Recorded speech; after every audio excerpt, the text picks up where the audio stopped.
Today I'm going to be talking about 5 things that you can do to start living a happier life. But first, let me hydrate. Tip number 1, stay active and exercise. And when it comes to health as a whole, we're always like, make sure you exercise or get your walk in, go to the gym, lift some weights. And sometimes it feels like we're beating a dead horse when we constantly reiterate how important it is to exercise. 100% without a doubt, it is so integral to your mental health and being happier. There is a lot of science involved in the feeling of happiness, and there are many chemicals in our body, such as endorphins and neurotransmitters, that ultimately do play a role in how we feel mentally. By engaging in any sort of physical activity, you stimulate the release of endorphins and these neurotransmitters that bolster the feelings of happiness. We often refer to them as the feel-good hormones. And one of the things that I believe is a hard pill to swallow for many people is that life can be inevitably hard, especially for so many people out there. And a lot of people have to grind to make ends meet, which is inherently stressful in itself. And typically when we get stressed out, cortisol levels increase within our body. And it is these higher levels of cortisol that ultimately lead to feelings of stress and anxiety. And engaging in exercise can decrease cortisol and overall make you feel less stressed and more relaxed. Another great thing about exercise as well is that it helps improve sleep quality. And I cannot emphasize how important it is to get good quality sleep and the proper amount of sleep. When we're not well rested, we often have a lower threshold for kind of what makes us stressed out and anxious. It's more difficult to emotionally regulate and to be a little bit more logical and coherent. It overall helps just improve your mood collectively. It makes you feel happier, and also at the same time makes you more resilient to factors in your life that may be stressing you out. And I don't know if anyone can relate to this. When I know I'm exercising and doing something good for my body, it just makes me feel so much better and happier that I'm doing something that is so beneficial for me. The thing is, not every single day we're going to feel 100% motivated to be super active or just do what's best for us. But in our minds, when I feel like we push through adversity or push through lack of motivation or moments where our self-esteem is lower, ultimately that does make you feel better knowing that you pushed through a struggle and did something good for you regardless of whatever circumstances you're finding yourself in. And that leads us into our next tip, which is loving yourself. And this is one of those other things that it's so cliche and everyone says, like, make sure you love yourself. Self-care, self-pamper moment. But it is actually so integral to your feelings of overall happiness. Listen, at the end of the day, there's only one person living in your body, only one person experiencing anything that you go through, and there's only one person who's making decisions and acting on your behalf. And that is you. So happiness really all starts from within and from your body. Therefore, it is super duper important to take care of that control center and from where all your emotions are stemming from, which is your mind. Consequently, it is crucial that you foster self-love to really get to know yourself and understand what you don't tolerate in life and what things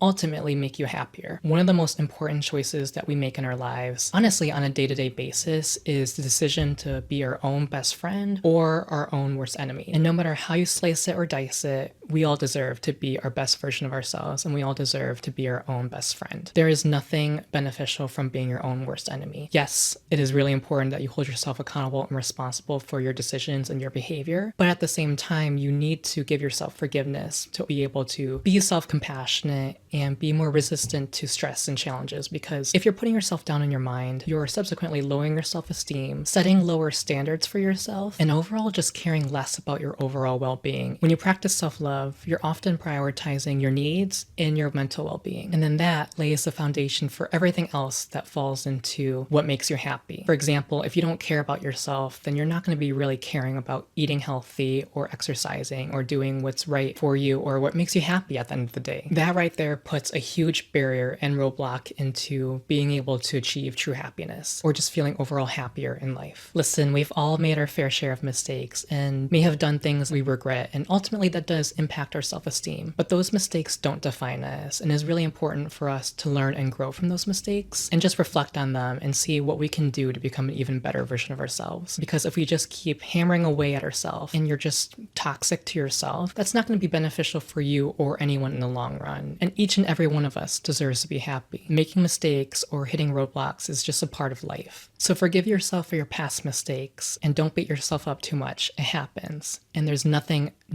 beneficial chipping away at your own self-worth and your own self-value. It's really important for you to prioritize what makes you happy and what you enjoy, and just stop caring about what other people think of you. What you think of yourself is the most important. A lot of us do this, but stop people pleasing. Just please yourself. As long as it's not hurting anyone or hurting yourself, then there's absolutely no harm in just doing what you love and sticking to that. And with that comes the importance of practicing gratitude and being thankful for the things that you have in your life. In my past, I've been totally guilty of this, but like I said, life is inevitably hard for a lot of us, and a lot of us have gone through a lot of adversity that we've needed to overcome. But you are more than your problems, and you should never ever let your issues define you, because in the end, you may succumb to the victim mentality. And living in the victim mentality is one surefire way to stop you from feeling happier. If you live in the mindset where you feel like life is completely without its joy and that you are destined for a life of struggle, then of course that is completely going to stop you from feeling happy. Even in the most negative of situations, there almost always is a silver lining that is positive, even if it seems minute in the grand scheme of things and in comparison to whatever roadblock you're trying to get over. Life is full of ups and downs, and sometimes when we're in the high parts of life or where things seem to be going great and amazing,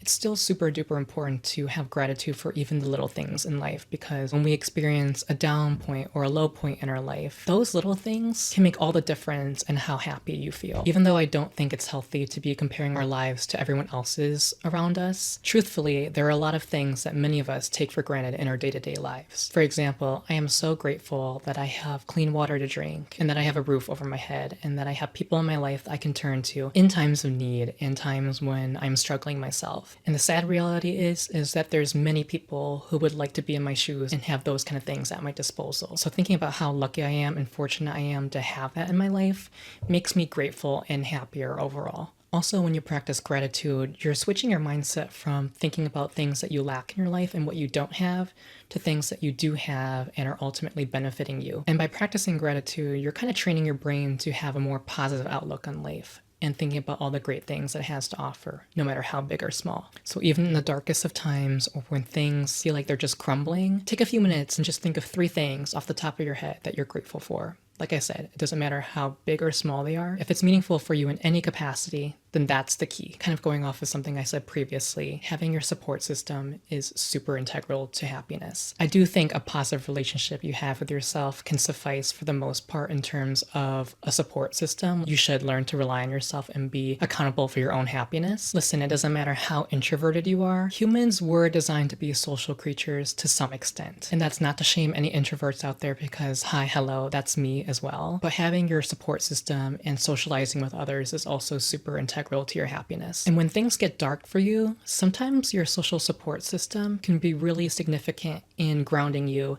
and getting you to a mental place where you feel happier overall. Being grateful for and having meaningful relationships can boost your mood and also can play into the feelings of belonging and feeling like you have purpose. Sometimes when our mind gets clouded from bad mental health, or we're super stressed out, or life just happens, having that support system is so crucial during those times. Sometimes in those heated moments, we lack logic and it's hard for us to be rational. And those tools are so important for grounding us and taking us back to a mental place that is better for us overall. And having that kind of outsider that you have a meaningful relationship can bring you back to that level of mind. And then subsequently, they can make you happier. Just knowing you have another person to turn to during times of struggle can make all the difference in terms of how happy you feel. I saved the best point for last. My final tip I want to share with you guys is prioritize your mental health and take care of it. So as a nurse, I work on a unit where we deal with a lot of behavioral health patients who have many mental health struggles. And as a result, they tend to have health issues that arise from that. For example, malnutrition. We can do everything in our power to nurse that person back to as close to a clean bill of health as possible. But if they're not in a mental place where they're happy about themselves or want to take care of themselves, then ultimately they're going to end up back at square one, where everything has just kind of fallen to a low point for them. That is why mental health is so key and lays the foundation for everything happiness and everything health. And as I'm sure we already know, all those things are so closely tied to one another, and there's definitely a connection between your mind and your body. Unfortunately, in life as well, we can't always control our mental health sometimes. There is definitely a genetic component when it comes to our mental well-being and any mental disorders we may develop over the course of our life. So as a result, it is super duper important that you take care of your mental well-being and get the help that you need. For example, having depression, or technically called major depressive disorder, can be a complete hindrance to finding happiness. And while it is definitely influenced by environmental factors or things that happened during our upbringing or just our day-to-day life experiences, there is definitely science involved with that as well, and the chemicals and neurotransmitters play a huge role. And seeking help from a mental health professional can make all the difference in you feeling much better and happier. It's time that we get rid of the stigma surrounding mental health because it really is that important. There is nothing wrong in seeking help from a psychiatrist, a psychologist, a therapist, a counselor, whatever type of mental health help is out there, a hotline even. The healthcare system is definitely not perfect, but there are still many great healthcare professionals out there who can prescribe you medications that may help imbalances in your body when it comes to certain hormones, or even techniques that help ground you, like things amongst the lines of cognitive behavioral therapy, like meditation or deep breathing exercises. All these things do help your emotional resilience. But with that being said, the reality of the matter is happiness is not always guaranteed. You can't just go to bed one night and then be like, I'm going to be happy tomorrow and everything's going to be joyous and sunshine and rainbows, because that's unfortunately not how it works. Are there things that we can do, such as the tips I've shared in this video, to bolster our feelings of happiness or kind of initiate a certain starting point in our life to get to that kind of state of happiness? Absolutely, 100%. But emotions and mental health are super complex, and we go through different stages in our life and experience different life circumstances that do overall impact our emotional well-being and subsequently our sense of happiness. But I am definitely not saying that life does not have joy, because it 100% does. And I think everyone can experience it and everyone is capable of feeling happy. Listen, we all have our own experiences and our own trauma and different things that we go through within our day-to-day life. And those complexities of life make us unique and make us experience happiness and joy differently. But the concept of happiness is something that I believe we are all capable of experiencing. And by practicing the things that I've shared in this video, I do believe that you will be able to find happiness or just feel happier overall in your life. Like I've said, life is not easy and it requires a lot of hard work and pushing through bad moods or low points or just overall adversity. But I know in my heart that we are all capable of it, no matter what you may be thinking in the moment. So give these things a try and just do what's best for you in your life. And I sincerely hope that you are able to find a happier place and that you're able to sustain that joy for as long as you can. As I've shared in my previous video, I've gone through a lot in my life, and there's definitely been moments where I've wanted to end it all. And at this point in my life, I'm so grateful that I'm still here and that I have had so many blessings along the way. And if I'm able to be happy despite everything I've been through, then I know 100% in my heart that you can do the same. Practice these things to become a happier version of you, because I truly believe that we attract what we are. Thank you guys so much for watching. I hope this video was enjoyable or helpful for you in some way. And I'll say it again, I truly appreciate all of your support on my channel, no matter how big or small. Please subscribe for more upcoming content, because I'm not going anywhere. And with that being said, take care of yourselves, stay safe, and be happy.